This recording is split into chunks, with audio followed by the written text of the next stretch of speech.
First off, I just want to say I did my very best with my last video, the one where I talked about Reggie Bush and Deuce McAllister and college wide receivers. I actually mixed a bunch of clips of said players into the audio, and it was actually coming out pretty nicely. I was making it in a Windows Media Player, and then the goddamn thing would not save. I couldn't figure it out, so I just had to dump it. So sorry about that, but I'm doing my best here, and it took a lot of time for me to make that video, so it's a drag.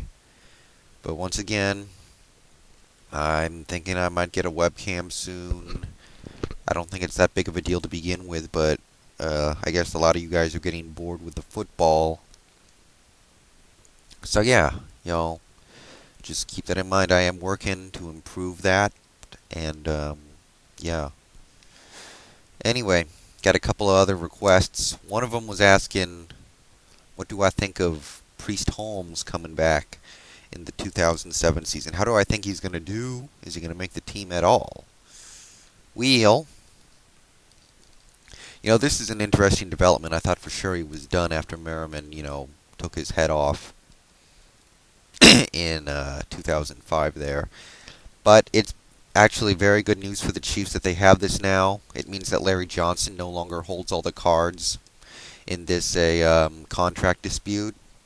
He, basically can't go along with the belief that I'm the only running back they have, so eventually they're going to have to cave.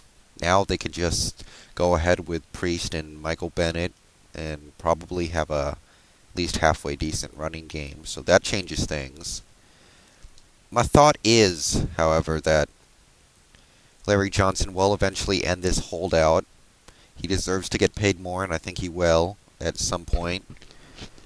And if and when that happens, I think it would be a bit of a shame to see Priest Holmes' talent being wasted as a second stringer, because the man was a beast, and he still can be a beast. He's like a, poor man's version of Marshall Faulk, and we all know how great Marshall Faulk was, right? That gives you an idea of how good he can be if given the opportunity. So I would like to see him to go somewhere else. I know it may not seem likely, but maybe like Green Bay. I mean, they need a running back down there, a quality proven running back, and he could really provide a kick.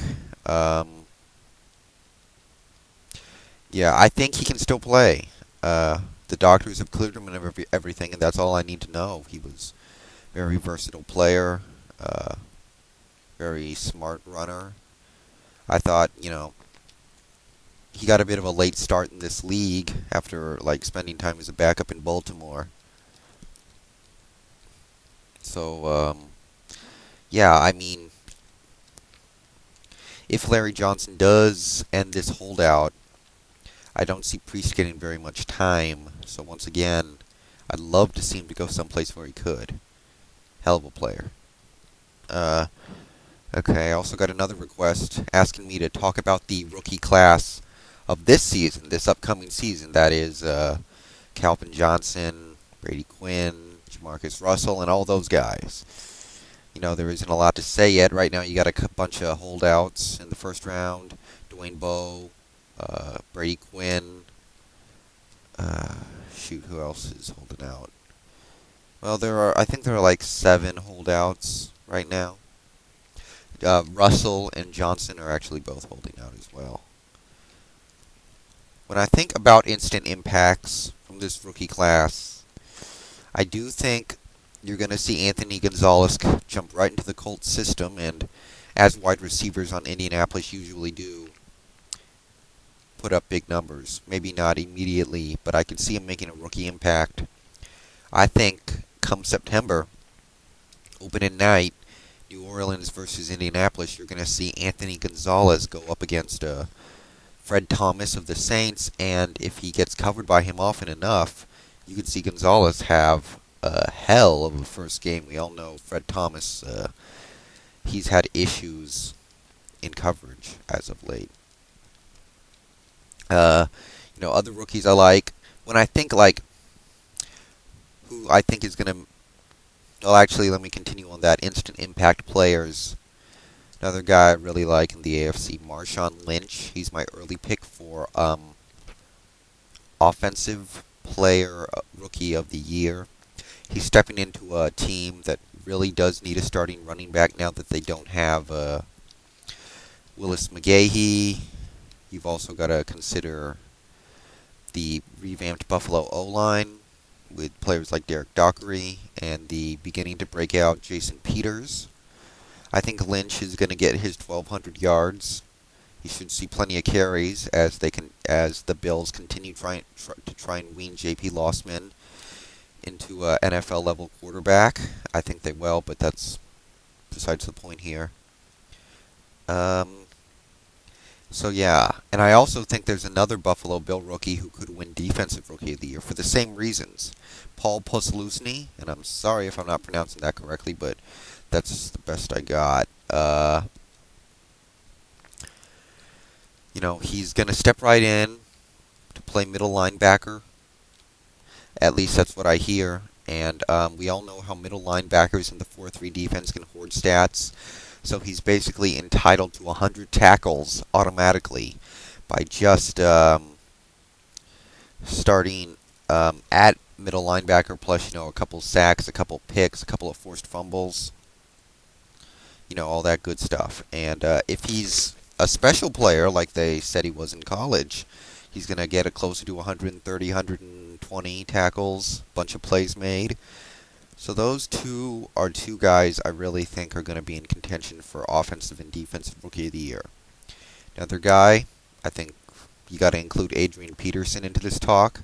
He's got more raw talent than Chester Taylor, so at some point he's going to become the starter, you got to believe. And if that's sooner than later, he's going to have a fun time running behind that Minnesota offensive line, which is, something else. Continuing within that division, you've also got Calvin Johnson. Should get the opportunity to play in the slot of a pass-happy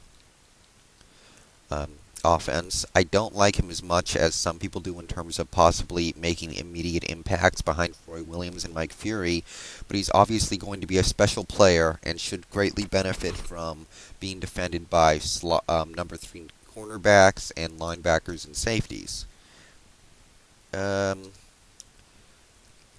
I'm not sure about the QBs out of this draft. You've got Jamarcus Russell. I don't think he's going to be playing anytime soon, and if he does, there's not going to be much to watch. Brady Quinn could start immediately, but this holdout has me thinking he's not going to be ready, so not him. John Beck, he should wait on the bench while Trent Green plays for Miami. Let's see. Drew Stanton for the Detroit Lions should stay behind Kitna most of the year. I don't see a lot out of quarterbacks this year. I think it's more or less the year of the... Crap, I don't even know. Maybe wide receiver. You've got Dwayne Bowe in Kansas City, who's going to have a chance to be a number 1 almost immediately. You got, of course, Dwayne Jarrett, who's going to replace Keyshawn Johnson in Carolina almost immediately. A lot of great rookie wideouts. Steve Smith in New York. And also, it's a pretty good year for defensive backs. Aaron Ross, I like him a lot. I can't think of any names right now. I'm kind of freezing up here, but that's basically my thoughts on this year's rookie class. My favorite... Another player I really like, actually, LaRon Laundrie. He could make another instant impact starting for Washington. He's a prototypical safety playing next to Sean Taylor and should be featured in a pretty good secondary. So I like Laundrie a lot. Him and Taylor are going to be one special tandem one day. They both have so much talent. Yeah, I guess that's really all I got to say about the rookie class right now. It's too early to say much. None of them have taken the snaps yet. But, yeah. That's about it. So, alright, I'm out.